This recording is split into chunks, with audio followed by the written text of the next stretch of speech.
نان محرم کو ڈیل کرنے کا یہی طریقہ ہے کہ آپ نے زیادہ فری نہیں ہونا کسی کے ساتھ۔ ہاں، آپ کام کی بات کر سکتے ہیں۔ ایک لڑکی جب نامحرم مرد کے ساتھ بات کرے تو اس کا لہجہ یعنی بات کرنے کا انداز سخت ہونا چاہیے۔ گفتگو کو موضوع سے بہت دور بھٹکنے کی اجازت نہیں ہونی چاہیے، یا یہ گفتگو اسلام کی طرف بلانے کے مقصد کے لیے ہونی چاہیے۔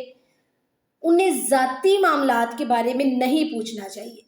آپ نے اگر ان کو اسلام کی دعوت دینی ہے، دین کی دعوت دینی ہے تو آپ بات کر سکتے ہیں، لیکن ذاتی مقصد کے لیے، ذاتی معاملات کے لیے آپ ان سے کچھ بھی نہیں پوچھ سکتے، جیسے کہ تمہاری عمر کتنی ہے، تمہارا قد کتنا ہے، یا تم کہاں رہتی ہو، یا تم کہاں رہتی ہو۔ ہاں، آپ کام کی بات اب کر سکتے ہیں۔ نامحرم میں اب آپ کا کام یہ نہیں نہ ہونا چاہیے کہ ہینگ آؤٹ پر چلیں، کافی پینے چلیں، ڈنر کرنے چلیں۔ اب اس طرح کے کام تو نہیں نا آپ کے ہونے چاہیے۔ آپ نے اگر کوئی کسی کو دین کی دعوت دینی ہے یا پھر بہت ہی ضروری کام ہے جس کے بغیر گزارا ہے ہی نہیں، تو تب آپ بات کر سکتے ہیں، ٹھیک ہے۔